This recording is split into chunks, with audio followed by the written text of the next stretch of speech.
I think, and it was for me certainly, proof enough, don't you? That writing down your goals in as much detail as possible is what makes your goals happen. The next step is also critical. It's the key to actioning your goals. So let's say that, for an example, you have a 5-year goal written down. You've made your mind up when you want to achieve them, and you're going to commit yourself to them. Now you have to put them into progressive, workable goals. By the yard is hard, by the inch it's a cinch. How many times have we heard that said? But it is true. 5-year goals are important, but we have to put them into day-to-day doables, day-to-day achievables. By first perhaps, imagine dividing your 5-year goals by 5. Now you have 5 1-year goals. We now know what we must achieve in 1 year from now. Now divide those goals by 12. Now we're looking at a month-by-month goal. Now you know what you have to do by the end of the month. Divide them again, and those goals by 4. Now you know what you need to be doing next Monday. And finally, divide those goals by 4, or 2, or 5, or 6, or even 7. The number you choose is up to you. Whether you work your goals and your plans 2 days a week, 5 days a week, 7 days a week, is up to you. And when you have done that, you'll have the answer to the question that you ask frequently. What do I need to do today to be successful? What is the most productive thing I can do now? And it has been proved many times that clearly written down goals, daily, weekly, monthly, yearly, help you focus your energy and your enthusiasm and your concentration and all your efforts on the things that you've decided will lead you to your personal success and happiness and what you want to achieve for you and your family. You see, without goals, you constantly are doubting what you're doing, if you're going in the right direction. What results, of course, is no progress, frustration. But with your written down plan, you know what you're doing all of the time. And you're confident about what you're doing. You do it faster. You get better results. Your posture improves. And most of all, your attitude grows. But what's interesting is by writing down your goals and breaking them down into week-by-week, day-to-day doables, you begin to realize that not only can you achieve those goals, but you could probably do more than you set yourself. Let me explain it this way. Let's say that you're here today as perhaps a salesman. I assume there are some salesmen in the audience. How many times have you sat down at the beginning of the year and they put the new product line in front of you and you know that you've got to go out and get some new customers? And you said to yourself, right, with this product line, I could probably do 20K next year. And then you start thinking about how you're going to earn that 20,000. And if you talk to a lot of salesmen, they'll tell you they do this. Excuse me. And you know that to earn that 20K, what you've got to do is you've got to get some new customers. So you decide that you're going to have to make perhaps 500 calls in the next year. The reason you're going to make 500 calls is because you know that if you make 500 calls, you might get half of them as customers, 250 new customers. That'll make the difference. So you decide you're going to get 500 calls in over the year to get those 250 new customers. Now, taking out holidays and perhaps weekends, it'll leave you at about 250 days on average in the year. So that now tells you what you have to do. You have to make 2 calls per day. And then you suddenly realize 2 calls a day, that's only 1 in the morning and perhaps 1 in the afternoon to achieve the goal. And suddenly you realize, because you've broken it down, that you could do more than 2 calls a day. You could probably do 4 calls a day. And then what you find is, by working that goal, that probably your 5-day week is now ending up in the first 3 days. And if you continue to work that goal as it is, by the 3rd month, you're probably working on your 5th month's goals. What the breaking down did, it made you realize you could do more. What gives you that magic is simply breaking them down into daily doables. Remember, yard by yard, it's hard. Inch by inch, it's a cinch. The key to success is to break down your goals into daily markers. How many times have you been on a motorway and you've been dying to go to the toilet? And have you ever noticed the more you think about it, the more you want to go? I found myself many times. At my age, it happens more often. And whenever I want to go, I've probably just passed the services. And all of a sudden, the more I think about it, the worse it gets. And I find myself saying, right, 10 more lampposts, I'll be there. Just under the next bridge. And then it's still not in sight. One more bridge. And you do it by setting markers in your mind.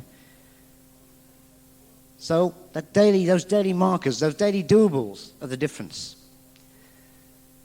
And all of that, I suppose, sounds fine.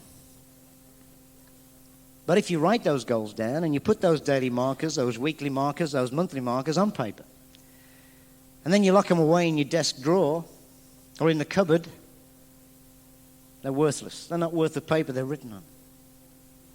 You have to keep your goals in view all of the time, daily. I used to use some 5x4 postcards. You can buy them in a pack of 12 or something like that. And if necessary, you can cover them with plastic and all those kind of things. And every chance you get a look at them. How many people here do what I used to do? Once in the morning, once in the afternoon, used to go to the toilet just for a break, just to get out of the way. Used to lock the door behind you. You didn't use the toilet. You just sat in there sort of thinking quietly, perhaps. Those are the times that I used to look at my cards, my 5x4s. Every chance I got was to look at them. And you need to be looking at them every day. You need to keep your goals alive. Now, you may be in a job that perhaps where you get dirty or your hands are constantly wet, and those postcard things would last about 2 minutes. What you could use is the red dot principle. Some of you may have heard about the red dot principle. It is a great aid to goal setting. Very simply, what you do is you write your goals down. Your daily goals, your weekly goals, in red. Letters 4-inch high. Put them on your wardrobe door. And when you get up in the morning, the first thing you see are these goals in red. Pin it to your bathroom mirror. Every morning you see them. Every night you see them. Now you've used a red marker to do them with. Now what you do is you get a red dot and you put it on your steering wheel. You put one on your watch face. You put one on your typewriter. You put one on your desk. You put one on the company telephone. Put one on the phone at home. They don't know what you're trying to do. You're using their time to achieve your goals, if you like. Put it on the rearview mirror in your car. Anywhere you can. And every time you see that red dot, through the color association, it relates you back to your goals. Now, red may not be your color. All right, use your favorite color. Maybe a blue dot principle to you. Maybe a yellow dot principle. Maybe green. Doesn't really matter. It's the color and the dot that reminds you of the goals. Put one on your TV screen is a good idea. Something about 2 foot diameter. But every time that dot, that red dot or that green dot comes into view, it reminds you, it focuses you on your daily goal through that color association. You see, no matter how goal-orientated you are, no matter how good you are at setting goals, there are going to be days when you want to quit on them. There are going to be days when you just feel that, oh, not tonight. You just want to get home and switch the telly on and die in the armchair. You had a hard day at work, or you're tired when you get home because you didn't sleep the night before. But you won't, because of your daily doables. Your goals are in front of you. Those 5x4 postcards, or that red dot, reminding you of your commitment to your goal and your success. And the minimum effort that you have to put in for that daily doable to achieve your ultimate success and goal. And I believe there will be many times when those 5x4 postcards that you have with you, or that red dot, is going to make you just make that one step, that one more call, that one more plan, that one more moving of an SA8 to a customer. He's going to get you to move. And when you do that because you see your red dot or you've looked at your 5x4 postcards, those are going to be the days when you do something because your goal pushed you. Is going to be the ones that make the difference. When you make that one more call, and you find someone that not only wants to build a business, but is moving faster than you are. It may be to do a one-on-one. And you're sitting there in front of this guy, and because you were pushed to do it by the goal that you looked at before you came out, you didn't want to do it, but you looked at your goal and you thought, oh, it's only one-on-one, I'll be back by 10. And you sit in front of a couple, and before you're halfway through the plan, they're saying, when do we get started? How do we do this thing? That's the most exciting thing I've ever seen. Those are going to be the times when the goal pushes you, and it's going to count more. You see, we all know in our hearts that goal setting works. Those research scientists at the Harvard University have proved that to us, beyond any doubt. So you need to do it. Don't make excuses. Make commitments. Set goals. Daily, weekly, monthly. Write them down. Not for me. Not for your upline. Not the person that dragged you here. For you. But do it now. But there is one thing, of course, we haven't mentioned so far in all this goal setting. And although it is, without question, success will come from goal setting, success will only happen if it's preceded by work. And I discovered something this week. The only place where success comes before work is in the dictionary. You may be the most qualified and the most intelligent person. You may be beautiful at laying out goals in beautiful color, in a beautiful, technical, complicated way. You may be brilliant at it, at laying out those goals. And they really look impressive when you got them written down. And you got them in the most elaborate form. But the only way you're going to achieve them and fulfill your dreams and your goals is if you get off your butt and you get out there and you work them. You see, it is a fact that without the lubrication of elbow grease and a dose of the old-fashioned work ethic, your success machinery is going to grind to a halt, brother. Let me read you something about work. I read in a book. And I quote, "Nothing in the world can take place of persistence and work. Talent will not. Nothing is more common than unsuccessful people with talent.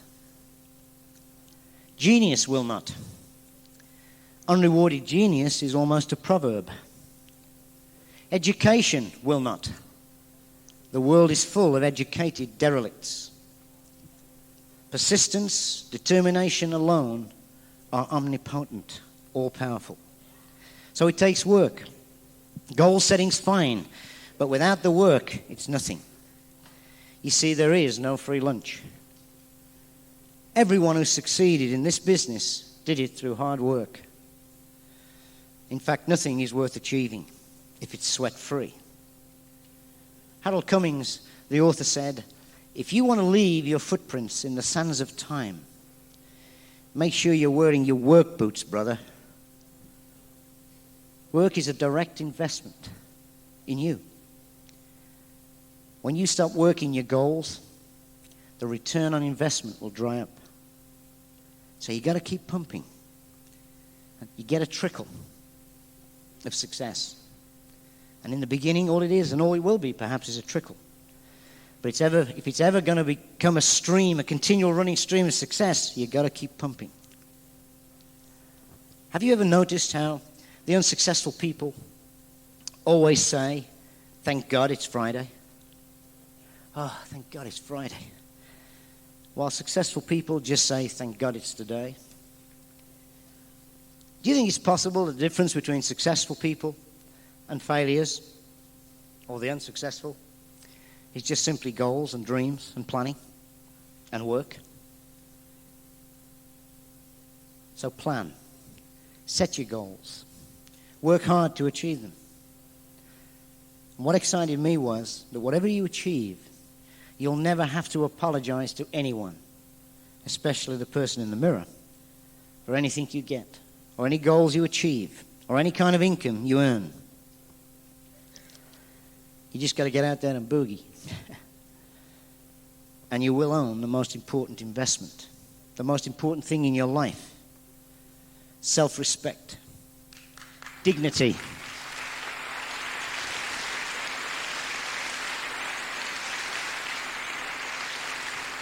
self-respect, dignity that can come from working and planning and achieving, and the satisfaction of winning when everyone around you said you couldn't. But the most important thing is to have fun. Fun, this business is fun if you decide to just get on with it and do it. Work in this business is fun.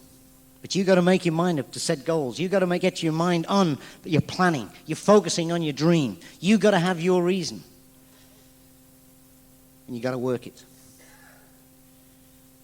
So what I would like to say to you in ending is, go work it. Go do it. This thing works. You can. We believe in you.